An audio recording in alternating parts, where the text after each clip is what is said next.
आपलं पहिलं कॉलेज शिवाजी या जिल्ह्यात आपण अभ्यास करायचा बोर्डिंगला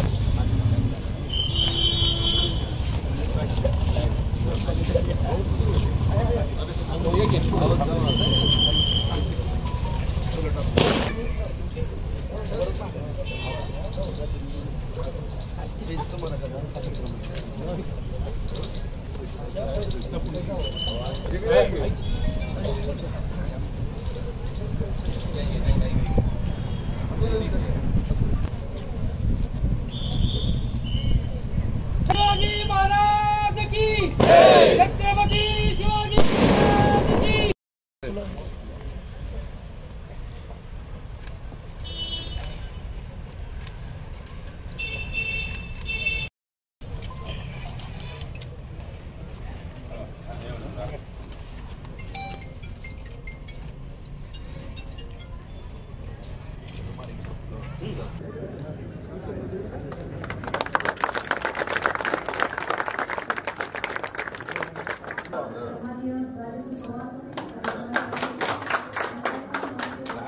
कॅज्युअलिटी आहे आल्याबरोबर ॲम्ब्युलन्स पेशंट आलं तर सगळ्या सुविधा आहेत आल्याबरोबर व्हेंटिलेटर ECG डॉग द्यायचं गोल्डन हाऊस एकदम जे काय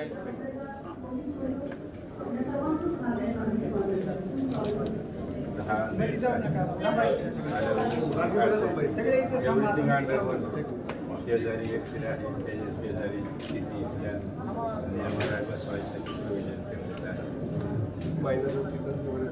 इथंच काय ब्लिडिंग बंद झालं तर पाठीमागे रोगी आहे स्टाफला रिलॅक्सिंग रूम आहे त्याचं पॅन्ट्री आहे सगळं वर्ल्ड हेल्थ ऑर्गनायझेशन सांगितलं काही बिल्डिंग कशी असायला पाहिजे तर त्याचा आणि ॲम्ब्युलन्स जास्तीत जास्त जवळ यावी 5 फुटापर्यंत ॲम्ब्युलन्स उभा करायची पुन्हा 5व्या मजल्यात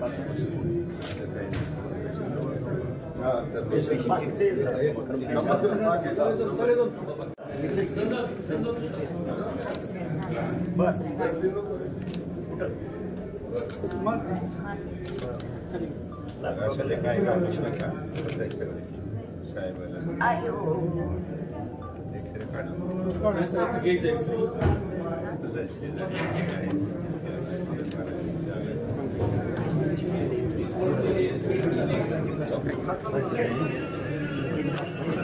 श्री शिवाजी शिक्षण प्रसारक मंडळ संचलित जगदाळे मामा हॉस्पिटल येथील ट्रॉमा केअर सेंटरच्या उद्घाटनानिमित्त आज सर्व उपस्थित असलेले आणि ज्यांना आपण आराध्य दैवत मानून महाराष्ट्राची गेली 400 वर्षे आपण वाटचाल करतो ते भारताचा आराध्य दैवत छत्रपती शिवाजी महाराज, हिंदू हृदय सम्राट बाळासाहेबजी ठाकरे, धर्मवीर आनंदजी दिघे साहेब, ज्याच्या नावानं आपण आज बोलतोय बसतोय, तत्वाचा पुनरुच्चार करतोय, ते कर्मवीर जगदाळे मामा.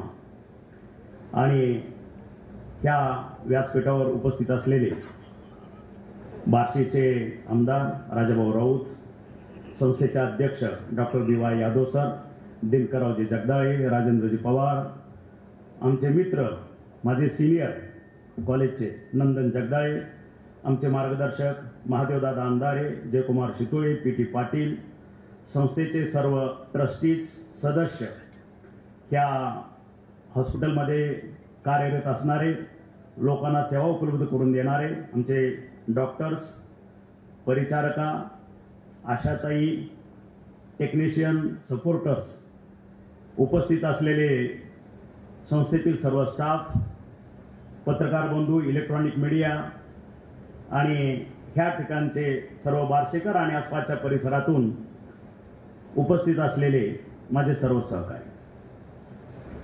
खरं तर नंदन मला ह्या ठिकाणी आणून जुन्या आठवणीला उजाळा देण्याचा थोडा प्रयत्न केला आणि मी आल्या विचारलं की बाबा शिवाजी महाराजांचा पुतळा जर आपण शिफ्ट केला नाही तिथंच आहे. नंदन सांगितलं आहे तिथंच आहे, तो काही शिफ्ट केलेला नाही, तसंच आहे. आणि त्याच्या मागची जुनी बिल्डिंग आपली, मला वाटतं त्यावेळेस 1976ला सुपे का सुपेकर? सुपे. म्हणजे तुमच्या प्राचार्याचं सुद्धा नाव मला आजही पाठवा. डॉक्टर सुपे आपले प्राचार्य होते, बरोबर आहे? हां. आणि मी 8वीला जिल्हा परिषद शाळा वाकाव, तालुका माढा, जिल्हा सोलापूर इथून मी माझे बंधू शिवाजीरावजी सावंत मला सोलाख हायस्कूलच्या बोर्डिंगला ठेवलं आणि ह्या ठिकाणी माझे बंधू शिवाजीराव सावंत आपल्या जगदाळे मामाकडे होते, ह्या बोर्डिंगला होते.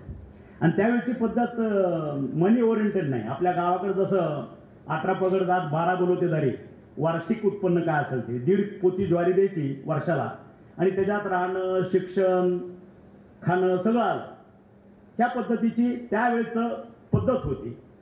त्या पटडीत, मामांच्या पटडीत, आता मामांना मला वाटतं यादव साहेबांनी ह्या मंडळीने बघितलं असेल, मला वाटतं समोरच्या किती लोकांनी बघितलं मला माहित नाही, किंवा मामांचा स्वभाव किती लोकांना माहित होता हे माहित नाही.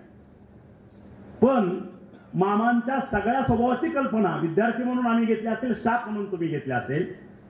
मामांचा मावाळपणा, मामांचा तत्वनिष्ठपणा, मामांचं व्हिजन, मामांचं परसेप्शन आणि मामांचा कणखरपणा आणि मामांचा रुद्रावतार, मला वाटतं ह्या सगळ्या भूमिका मामाने निभावलेल्या आहेत. आणि म्हणून आज जवळपास 90च्या घरात संस्थेचं वय 90 वर्ष. आणि या असे कडवे सहकारी ज्यावेळेस अशा कर्मठ तत्ववादी व्यक्तीबरोबर राबतात त्यावेळेस स्वार्थाची भूमिका त्या ठिकाणी कुठेही शिवत नाही. फक्त परमार्थ आणि एकनिष्ठपणा आज ह्या मंडळीतनं जाणवत. आणि म्हणून आज एवढं मोठं भव्य संकुल या ठिकाणी उभा राहिलं. 1976ला विचार करा, आज 1976चं म्हणजे मी 8वीतली भाषा करतोय, त्यावेळेस या परिसरातल्या, बार्शीतल्या परिसरातल्या असणाऱ्या सर्व संस्था, हायस्कूल पासून कॉलेजेस, प्रत्येक संस्थेला प्रत्येक क्लासमधल्या मुलांना रांगेत तिथं आणायचं आणि प्रत्येकानं वीट 1 तास कार्यानुभवाचा तास असेल किंवा शारीरिक शिक्षणाचा तास असेल, त्या काळात शारीरिक शिक्षणाचा तास इथं घालवायचा हॉस्पिटलवरती. खाली ठेवलेल्या विटा उचलून त्या मजल्यावरती नेऊन घालवायचं. आमचे सर त्या ठिकाणी हजेरी येणार, त्या ठिकाणी किती विटा प्रत्येक विद्यार्थ्यांनी नेल्या ते बघणार. मामांच्याकडची शिस्त आणखी वेगळी होती. जी काही शेती होती आपल्या संस्थेची, त्या ठिकाणी ज्वारी वगैरे पेरल्यानंतर ज्वारी पेरणं, ते खुरपणं, ते काढणं, ते भरडणं, मळणं हे सगळे विद्यार्थी करायचे. बाहेरचा माणूस नाही. म्हणजे कमवा आणि शिका, करा आणि शिका. संस्था माझी म्हणजे माझी नाही, ती तुमच्या आपली सगळ्यांची आहे. प्रत्येकाचं योगदान या ठिकाणी असलं पाहिजे. आणि लावलेल्या रोपट्याचं आज वटवृक्षात रूपांतर झालेलं हे सर्वजण तुमच्या आमच्या साक्षीनं आपण या ठिकाणी बघतोय. आणि म्हणून परत परत आठवण येते, व्यक्ती किती छोटा किंवा किती मोठा ह्याचं मामाने कधीही मूल्यमापन केलं. त्यांच्या समोर जो जाईल त्या अधिकारवाणीनं त्या काळात सुद्धा, आम्ही विद्यार्थी असताना सुद्धा, आज राजकारणाचं कदाचित बाळकडू त्या इथूनच आमच्या रक्तात भिनला असेल. कारण मामा त्यावेळेस एक संस्था बघते, संस्था मला वाटतं आज 75 90 वर्षाच्या, त्यावेळेची संस्था किती छोटी असेल, पण जो निर्भीडपणा आणि कणखरपणा मामात होता, कुठला मंत्री असो, कुठला नेता असो, कुठला जाणता राजा असो, कुणाची मामानी गय केली नव्हती. संस्था सेंटरला आणि लोकाभिमुख कार्यक्रम, गोरगरिबांना साथ देण्याची वृत्ती, ह्याच्या आड कुठलंही राजकारण मामानी ह्या संस्थेमध्ये येऊ दिलं नाही. किंबहुना ते कुठल्याही नेत्याला घाबरतही नव्हते. ही वस्तुस्थिती आहे. राहिला विषय कुटुंबाचा, मामा तसे आयुष्यभर त्यांची सौभाग्यवती बोर्डिंगच्या भाकरी भाजण्यात आयुष्य घालवत. ही वस्तू